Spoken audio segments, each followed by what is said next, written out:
रात के 2 बज रहे थे और विराट मेघालय और असम बॉर्डर के बीच पड़ने वाली किश्नोई नदी को पार कर रहा था।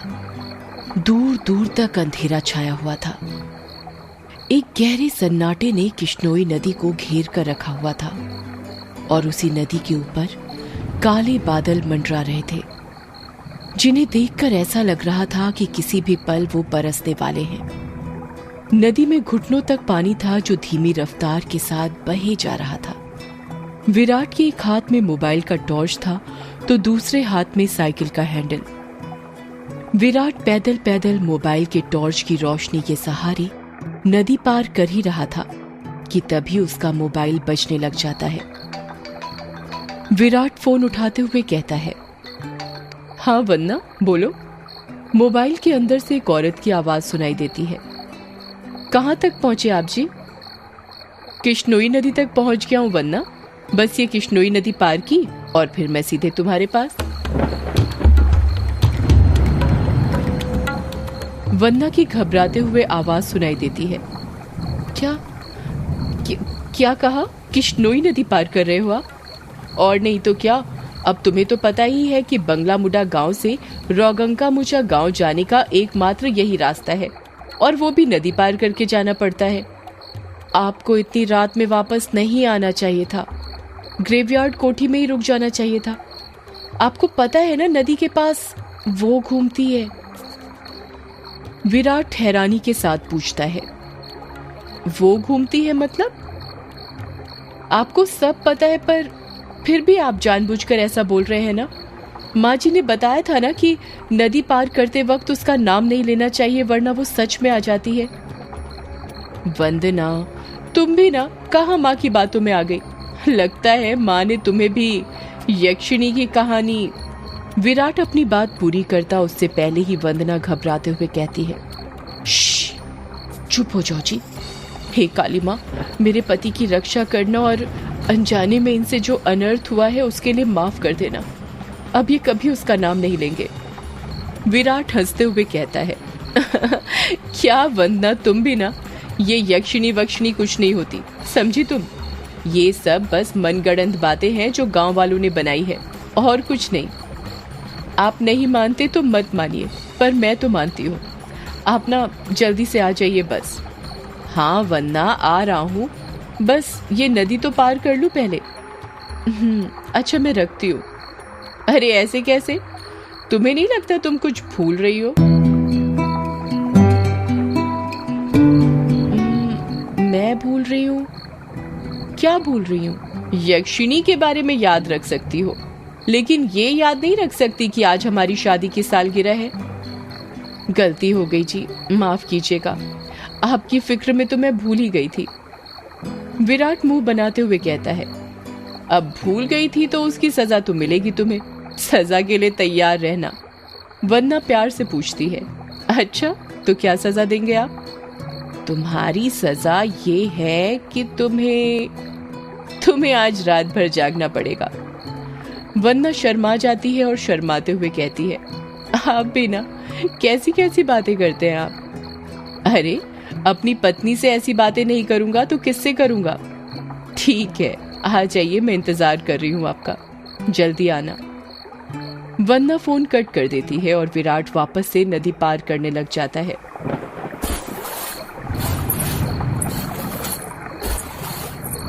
अभी विराट ने 1-2 कदम ही आगे बढ़ाए थे कि तभी उसको पायल बजने की आवाज सुनाई देती है। विराट को लगता है कि उसके पीछे से कोई लड़की भागते हुए निकली हो। पायल की आवाज सुनकर विराट जहां पर था वहीं पर रुक जाता है और पीछे मुड़कर देखने लग जाता है। जब वो पीछे मुड़ता है तो सिवाय अंधेरे के उसे कुछ दिखाई नहीं देता। उसके पीछे कोई नहीं था। ये वंदना भी ना यक्षिणी का नाम लेकर मेरे मन में उसका वहम डाल दिया और वही वहम डरा रहा है अब मुझे। और वैसे भी मैं तो खुद यक्षिणी से मिलना चाहता हूँ। बड़े चर्चे सुने हैं उसके, सुना है बड़ी खूबसूरत है। इतना कहकर विराट वापस से आगे बढ़ने लग जाता है। विराट मुश्किल से अभी 1-2 कदम चला ही था कि तभी उसे नदी के किनारे पर एक काला साया दिखाई देने लग जाता है।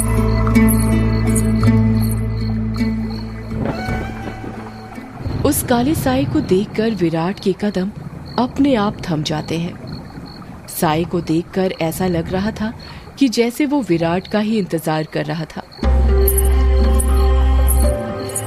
काले साए के पास से पायल के बजने की आवाज और चमेली के फूल की खुशबू आ रही थी। विराट के हाथ पैर कपकपाने लग गए थे। विराट डरते हुए कहता है,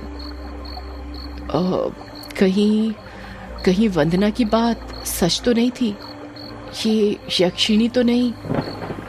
विराट उस साए को देखकर इतना डर गया था कि उसका पूरा चेहरा पसीने से लथपथ हो गया था। विराट के हाथ पैर ठंडे पड़ गए थे। उसका दिल जोरों से धड़कने लग गया था। उसकी समझ में नहीं आ रहा था कि वो क्या करे। विराट डरते हुए कहता है, कौन है वहां पर? कोई जवाब नहीं आता है। सन्नाटा अभी भी छाया हुआ था। विराट अपने मोबाइल का टॉर्च उस काले साए पर मारने लग जाता है। जब उस टॉर्च की रोशनी उस काले साए पर पड़ती है तो विराट देखता है कि वो साया किसी और का नहीं बल्कि एक लड़की का था। नदी के किनारे पर एक बहुत ही खूबसूरत लड़की खड़ी थी जिसकी उम्र करीब 24 साल और लंबाई 5 फीट 2 इंच थी। उसकी लंबी सी गर्दन, गुलाबी से होंठ, बाल खुले हुए जो उसकी कमर तक आते थे, उसका गोरा बदन और उसी गोरे बदन पर उसने काली साड़ी पहन रखी थी। वो लड़की किसी अप्सरा से कम नहीं लग रही थी। वो इतनी खूबसूरत थी कि कोई भी मर्द उसका रूप देखकर अपनी हदों को भूलकर उसकी बाहों में मदहोश होना चाहे। वो लड़की अपने हाथ से विराट को इशारा करते हुए अपने पास बुलाती है। उस लड़की को देखकर विराट भूल गया था कि यक्षिणी जैसी कोई चीज भी होती है। विराट अपनी साइकिल को वहीं पर छोड़ देता है और जल्दी जल्दी उस लड़की के पास जाने लग जाता है, जैसे उसके बदन में कोई आग लग गई हो। विराट उस लड़की के पास जाकर उससे धीरे से पूछता है, कौन हो तुम और यहाँ पर क्या कर रही हो?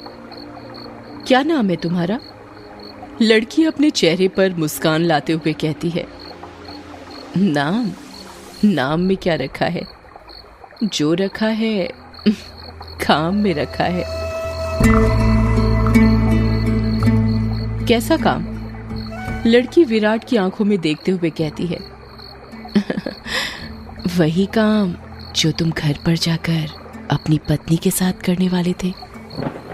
तुम उसे आज रात भर जगाना चाहते थे ना? क्या तुम मुझे नहीं जगाओगे? उस लड़की की आंखों में एक नशा सा था जिसे देखकर विराट सब कुछ भूल गया था। ऐसा लग रहा था जैसे वो उसके वश में आ गया हो। विराट भी उस लड़की की आंखों में देखते हुए कहता है, हाँ क्यों नहीं, मैं तुम्हें आज रात क्या कल परसों नरसों हमेशा जगा कर रखूंगा, कभी नहीं सोने दूंगा तुम्हें। इतना कहते ही विराट उस लड़की को अपने सीने से सटा लेता है और अगले ही पल दोनों नदी की रेत पर निर्वस्त्र पड़े हुए थे। दोनों के जिस्मों की गर्मी से रेत उनके शरीर पर चिपक गई थी। उस लड़की के बदन में से चमेली के फूलों की खुशबू आ रही थी। लड़की नीचे थी और विराट उसके ऊपर। विराट के माथे की पसीने की बूंद ये साफ जाहिर कर रही थी कि वो थक चुका था और उसके बदन की सारी ताकत खत्म होने वाली थी। पर उस लड़की का चेहरा देखकर ऐसा लग रहा था जैसे अभी कुछ हुआ ही नहीं था। उसके अंदर की प्यास अभी नहीं बुझी थी। विराट अपने चरमोत्कर्ष अवस्था में पहुंचने वाला था और कुछ ही पलों में वो उस लड़की के बदन पर ध्वस्त होने वाला था। तभी उसकी नजर उस लड़की के वक्ष पर पड़ती है और वो देखता है कि उस लड़की के वक्ष पर धीरे धीरे झुर्रियां आने लगी थी।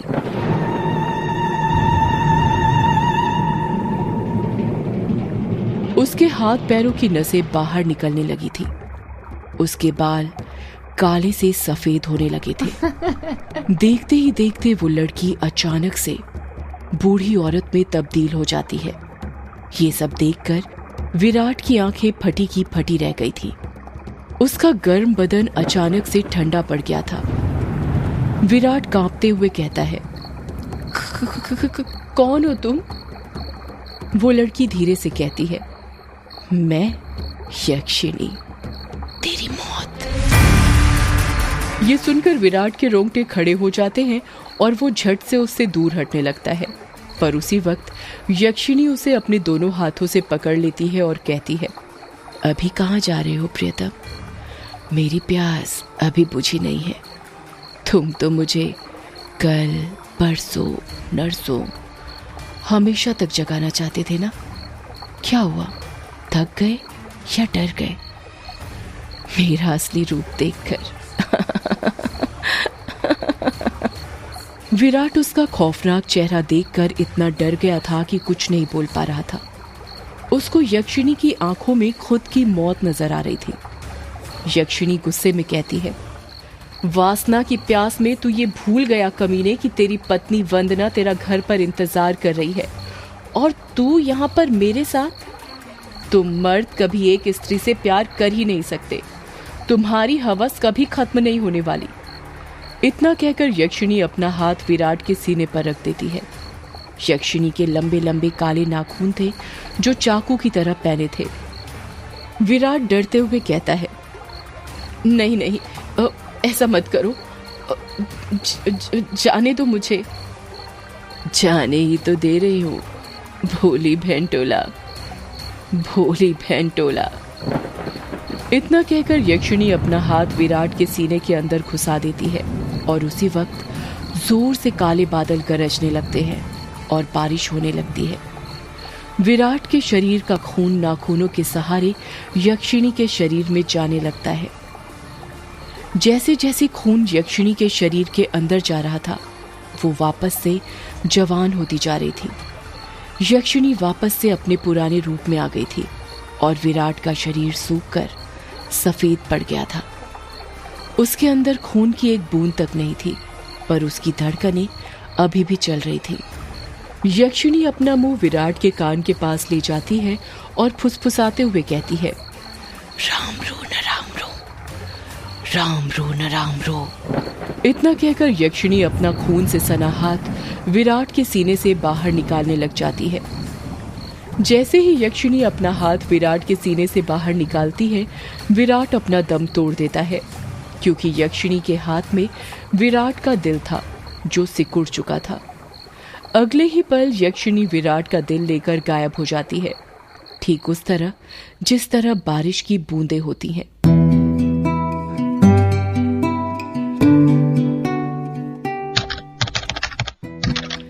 टाइपराइटर के बटन दबने की आवाज सुनाई दे रही थी। एक आदमी जो कि कोट पैंट पहना हुआ था, एक बंद कमरे में सफेद टाइपराइटर के ऊपर कहानी टाइप कर रहा था। उस आदमी ने बड़ा सा गोल चश्मा पहना हुआ था। कमरे के अंदर चारों तरफ बुक सेल्फ रखी हुई थी, जिनमें करीब 1000 से भी ज्यादा किताबें जमी हुई थी। टेबल के ऊपर ही एक ऐश ट्रे थी, जिसमें कुछ आधी जली तो कुछ पूरी जली सिगरेट और ऐश रखी हुई थी। लेखक खुद से कहता है, चलो ये भाग तो पूरा हुआ। अब दूसरे भाग में वंदना अपने पति की मौत का बदला लेगी, साथ में यक्षिणी के अभिशाप का पता लगाएगी और उसे इस अभिशाप से मुक्ति दिलाएगी। रीडर्स को बहुत दुख होगा विराट की मौत से, पर क्या करें, मौतें होंगी तभी तो हॉरर कहानी आगे बढ़ेगी। इतना कहकर लेखक एक सिगरेट जलाता है और उसके कश खींचते हुए अपने मोबाइल से किसी को फोन करने लग जाता है। फोन के अंदर से उबासी लेते हुए आवाज सुनाई देती है, हेलो कौन? हेलो जगदीश, वो मैं बोल रहा था कि कहानी तैयार हो गई है। अच्छा सर, आप हैं? क्या कहा आपने? कहानी तैयार हो गई? ये तो बहुत अच्छी बात है सर, पर बुरा मत मानिएगा सर, ये बात आप मुझे सुबह भी बता सकते थे। इतनी रात में कॉल करने की क्या जरूरत थी? लेखक सिगरेट का कश खींचते हुए कहता है, क्या कहा इतनी रात में? आखिर अभी वक्त ही क्या हुआ है? बस। लेखक ने इतना ही कहा था कि तभी उसकी नजर उसके हाथ की पुरानी सी वॉच पर पड़ती है और वो देखता है कि रात के 3:05 हो रहे थे। लेखक अपनी गलती महसूस करते हुए कहता है, अरे 3 बज गए? इतनी रात हो गई? मुझे तो पता ही नहीं चला, मुझे तो लगा अभी 9-10 बज रहे होंगे। कोई बात नहीं सर, मैं समझ सकता हूँ। आप इतनी लगन के साथ कहानी लिखते हैं कि आपको वक्त का एहसास ही नहीं होता। हाँ ये तो है, देखना जब ये किताब आएगी तो लोगों के रोंगटे खड़े हो जाएंगे। रात रात भर जाग कर ये कहानी लिखी है मैंने। वो तो होनी ही है सर, आखिर आपकी कहानी में जान होती है, इतनी जान कि सोए हुए मुर्दों को भी जगा दे और उनको भी कहानी सुनने के लिए मजबूर कर दे। वैसे अभी जो कहानी आपने लिखी है उसका नाम क्या है? इस कहानी का नाम है यक्षिणी एक डायन। मोबाइल के अंदर से हैरानी के साथ आवाज सुनाई देती है। क्या कहा सर? यक्षिणी? हाँ यक्षिणी, क्या हुआ, तुम इतने शॉक्ड क्यों हो रहे हो? सर मैंने सुना है ये जो यक्षिणी है ये आपके गांव के पास जो किश्नोई नदी है वहां पर घुमा करती है और मर्दों के साथ वो सब, यानी वही सब करके उन्हें मार देती है। हाँ तो सर आपको डर नहीं लगता जिस गांव में यक्षिणी घूमती है वहीं पर रहकर उसके बारे में कहानी लिखकर अगर यक्षिणी ने आपको कुछ कर दिया तो? जगदीश, यक्षिणी इतनी बुरी नहीं होती जितना गांव के लोग और तुम सब समझते हो। मतलब ये कि यक्षिणियां बहुत अच्छी होती हैं, इतनी अच्छी कि दूसरों की खुशी के लिए अपना सब कुछ कुर्बान करने के लिए तैयार हो जाएं। पर कभी कभी जिंदगी में कुछ ऐसी घटना घटती है कि आपकी पूरी जिंदगी बदल जाती है। कैसी घटना सर? मैं कुछ समझा नहीं। पौराणिक मान्यताओं के अनुसार हमारे ब्रह्मांड में अनेक लोक हैं जिसमें देवी देवताओं, सुर असुर, राक्षसों का वास होता है। इन सभी लोकों की दूरी पृथ्वी से अलग अलग है। कहा जाता है कि इन सभी लोकों में विष्णु लोक सबसे ऊपर है और सबसे निचला लोक यक्ष, यक्षिणियों और अप्सराओं का है जो पृथ्वी से सबसे नजदीक हैं। जो लोग पृथ्वी के सबसे नजदीक हैं उस लोक के देवी देवताओं की पूजा करने से वो देवी देवता जल्दी प्रसन्न होते हैं। जगदीश बीच में ही बोल पड़ता है, ऐसा क्यों सर? उस लोक के देवी देवता इतनी जल्दी प्रसन्न क्यों होते हैं? क्योंकि लगातार ठीक दिशा और समय पर किसी मंत्र की साधना करने से उन देवी देवताओं तक तरंगे जल्दी पहुंचती हैं।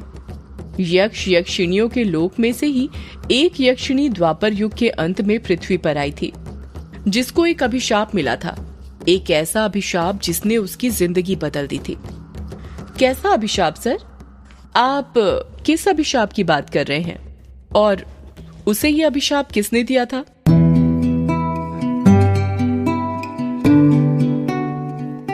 एक दूसरे लोक से पृथ्वी पर आई यक्षिणी को एक अभिशाप मिला था। आखिर क्या था वो अभिशाप और किसने दिया था? जानने के लिए सुनिए यक्षिणी एक डायन का अगला एपिसोड सिर्फ पॉकेट एफएम पर।